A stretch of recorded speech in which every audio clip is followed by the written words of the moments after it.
There is a simple way to drop the temperature inside your home by up to 25 Fahrenheit. And the cost is almost ridiculous. A few clay pots, a slow trickle of water. That is it. No chemical refrigerants, no compressor, no complicated electronics, no giant plastic box bolted to the side of your house. In extreme heat, this kind of cooling system can outperform modern air conditioning, while using 80% less energy. That sounds impossible until you look at the physics. And it is exactly the part the $100 billion HVAC industry does not like to put in front of you. Because the industry sells machines that can cost thousands of dollars to install and hundreds of dollars a month to run. But this older technology is still almost invisible to most homeowners. So what is it? How does it work? And why are so few of us using it? To understand the answer, we have to leave the modern HVAC aisle and go back to the blistering plateaus of ancient Persia and the sun-drenched courtyards of Egypt. In those landscapes, cooling was not a luxury. It was survival. Thousands of years ago, builders were not trying to make a room feel a little more comfortable. They were trying to keep people alive. They had to solve a brutal problem. How do you keep a city livable when the outdoor temperature regularly climbs above 113 Fahrenheit? Their answer was not a machine. It was a material. They noticed something strange about unglazed, porous earthenware jars. When those jars were filled with water and placed in the path of a steady breeze, they did not just store liquid. They cooled the air around them. That simple observation turned clay into a cooling tool. It eventually helped shape the mashrabiyah in the Middle East and the jolly in India. These were ornate, perforated screens, but they were not just decoration. They were passive cooling devices built into architecture. They used earth, water, shade, and wind to cool entire palaces long before the electrical grid existed. By 400 BC, the Persians had scaled the same idea into the yakshul. These were massive mud brick domes reaching 59 feet into the sky. They worked like desert refrigerators. They used subterranean pools and wind catchers to create and preserve ice in the middle of a desert summer. Think about that for a second. Ice, in the desert, without electricity. Then the idea traveled into the Indian subcontinent, where the Mughal emperors adopted it and expanded it. During the 16th and 17th centuries, the Mughals engineered the Ab-Dar Khana, or water house, and the Barif Khana, or ice house. These were not simple storage rooms. They were active thermal systems, built with sandstone cisterns and insulated cellars. The lesson is simple. Clay and water were not primitive substitutes for cooling. They were the cooling technology. And for thousands of years, they worked in the places where heat was most dangerous. Emperor Akbar famously organized a massive relay system to carry ice from the Himalayas down to the plains of Delhi. That part sounds almost impossible. But the more important lesson was not the ice shipment. It was the local production. Using shallow ice pans and straw-lined pits, builders proved that terracotta and earth could manipulate temperature with surprising precision. They were not just storing cool air. They were shaping heat flow. That is why this history matters. Cooling with mud and water is not a new alternative trend. It is the rediscovery of a resilient technological heritage that was pushed to the margins when 20th-century chemical refrigerants took over. The modern revival of that lost knowledge arrived in 2017 with the invention of the Beehive Terracotta cooler. Manish Siripurapu, an architect in New Delhi, faced a very modern heat problem at a local electronics factory. A massive generator was dumping exhaust into the site and creating a 50 heat island. Traditional air conditioning could not touch it. The heat was too intense. The source was too concentrated. And the usual mechanical approach was not solving the real problem. So Siripurapu looked backward instead of forward. He saw that the ancient geometry of the beehive did something modern cooling systems often forget. It maximized surface area inside the smallest possible footprint. Then he combined that shape with traditional claycraft and turned it into a modern industrial cooling system. The beehive cooler works because of one simple law of physics. When water evaporates, it must consume heat to change from a liquid into a gas. That heat has to come from somewhere. In this system, it is pulled directly out of the air. That process is called evaporative cooling. To understand why the Beehive works so well, you have to look at the clay itself. Unglazed terracotta is not sealed. It is porous. Inside it are millions of microscopic channels. When the clay stack is wetted, those channels behave like a network of tiny pipes. They pull water from the reservoir. They move it through the body of the clay. And they keep carrying it outward until every surface is saturated. This is called capillary action. It is the reason the cooler stays covered in a thin, steady film of moisture instead of drying out in patches. The Beehive geometry is what turns this from a wet clay object into a real cooling engine.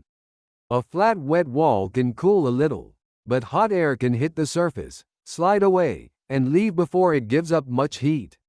The Beehive design changes that.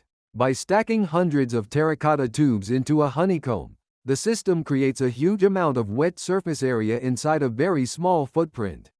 More wet clay means more contact between hot air and evaporating water.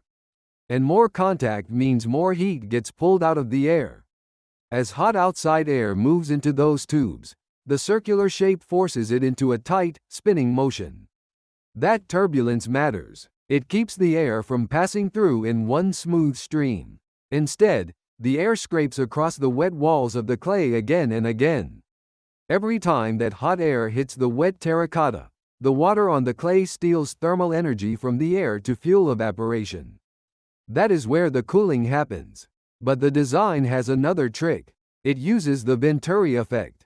When air is squeezed through narrower openings, it speeds up. That faster moving air makes the water evaporate more quickly. And when evaporation increases, the air temperature drops even further. So the Beehive is not just a stack of wet pots.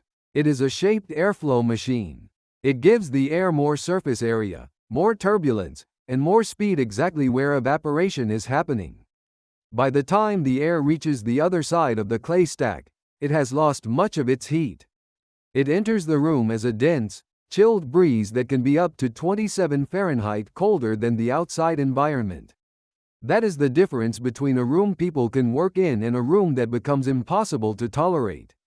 And in the electronics factory in Noida, that is exactly what happened. A stack of clay did what traditional mechanical cooling could not do.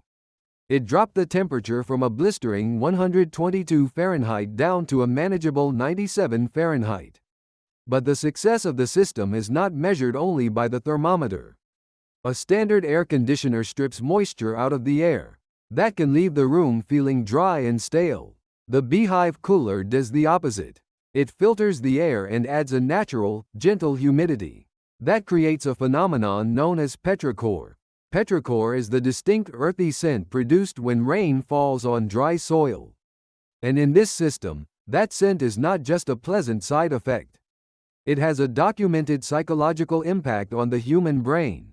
When people smell petrichor, their perception of heat drops even further than the wall sensors suggest. So the room does not just test cooler. It feels cooler. It gives a deeper sense of relief than a plastic chemical cooling unit can replicate. The energy data from the Noida project is where the argument becomes hard to dismiss. To cool an industrial space that size with conventional mechanical air conditioning, you would normally expect a serious electricity load. Big compressors, long run times, a monthly bill that keeps climbing every time the temperature rises. But the Beehive system did the same cooling job with a measured 80% reduction in energy consumption. That is not a small efficiency gain. That is a completely different category of cooling. The entire installation ran on less than 0.63 units of energy per hour. In practical terms, it delivered industrial-strength cooling for less than the cost of running a few household light bulbs. That is the number that changes the story. In a world where energy prices keep rising and the electrical grid is not always reliable, the Noida project proved something important. Modern comfort does not always require the expensive, grid-dependent systems we have been told are mandatory. But then the obvious question shows up. If this technology works so well, why is it not standard in every home in the United States? The first answer is climate. This is not the right solution for every house. Evaporative cooling becomes much less effective in humid climates because the air is already holding a lot of moisture. When the air is already wet, water cannot evaporate as easily. And if the water cannot evaporate, the cooling effect drops. There is another limitation too. In places with extreme swings between hot summers and cold winters, a permanent open-air structure like this creates a different problem. It would need very clever design to prevent heat loss during the colder months. In those climates, mechanical heating systems can still make sense. So this is not a universal replacement for every American home. But that does not explain why the idea is almost invisible. There are plenty of homes across the Sunbelt where a beehive-style structure could work as a powerful passive cooling system. For those homes, the barrier is less about climate and more about the economy around cooling. The global cooling market is dominated by a handful of massive corporations. Their business model depends on high-margin equipment and planned obsolescence. A standard air conditioning unit is a complex machine with hundreds of moving parts. It is designed to be serviced every year, and in many cases, it is replaced entirely every 10 to 15 years. That creates recurring revenue. A stack of clay pots that can last for half a century does not. You cannot build a big replacement cycle around something people can assemble from ordinary clay and water. So the industry does what industries often do with low-profit solutions. It ignores them. In the United States, the beehive idea runs into a different wall. Not physics, building codes. For the last 50 years, American homes have been designed as airtight, plastic-wrapped boxes. That is the model our regulations understand. The modern house is a sealed envelope. Then mechanical ventilation is added to keep the indoor air breathable. The beehive cooler works in the opposite way. It is a breathing system. It needs a constant exchange of air with the outside environment to function. Fresh air has to move through the wet clay. Warm air has to give up heat. Moist, cooled air has to enter the space. That is not how most American building inspections are written. Because the beehive cooler does not fit neatly into the standardized efficiency ratings used by inspectors. It can be legally excluded from primary residences before the first brick is even laid. Then the money problem shows up. Developers and landlords do not have much incentive to choose a system like this. They usually pick the cheapest cooling system to install. That means the standard electric AC unit. The reason is simple. They are not the ones paying the monthly utility bills. The tenant pays for the electricity. The landlord avoids the extra work of integrating a more efficient, unconventional system like the beehive. So we end up stuck with cooling that is expensive to run and bad for the planet. Not because it is always the best solution. Because it is the most profitable or convenient solution for the people who build, sell, or rent the house. But you do not have to wait for a commercial product to show up in a big box store. You can reclaim the same physics today. The beehive cooler is open source in the most basic sense. The physics is not proprietary. The materials are not exotic. And the barrier to entry is remarkably low.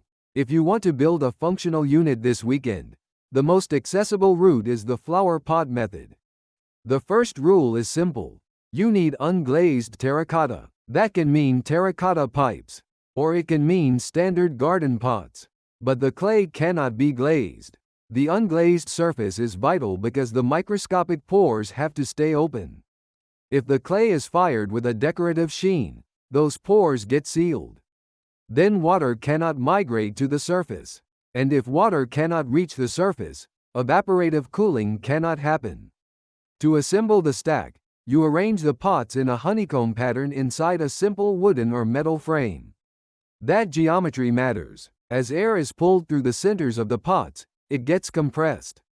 It is forced to move through the openings and interact with the wet clay instead of sliding past it. And if you want to automate the system, the setup stays surprisingly simple. You place a small 12-volt fountain pump in a reservoir at the base. Then you run a plastic manifold to the top of the stack.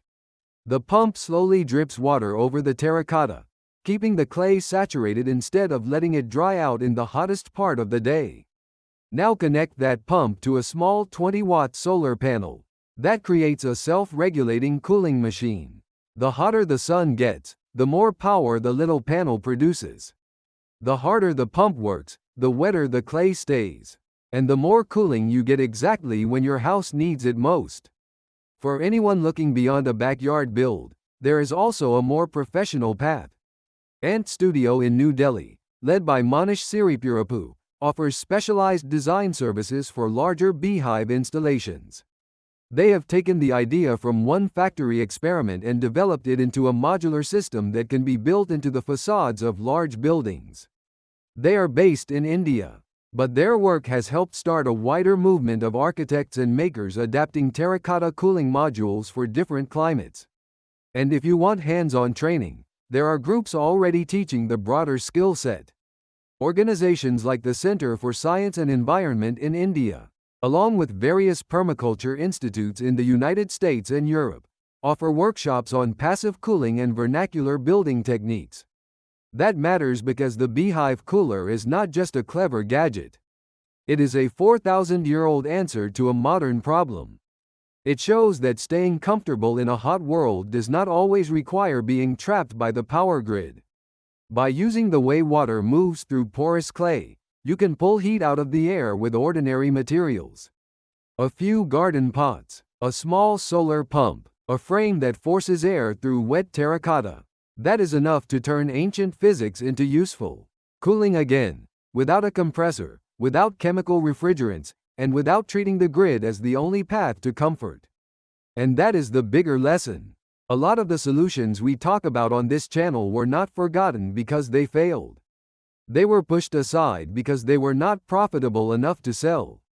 If you find this kind of knowledge valuable, subscribing and sharing is the best way to make sure it does not disappear again. And if you want to see how this same principle of evaporative cooling led to an off-grid fridge that saved thousands of Nigerians, that video is up next.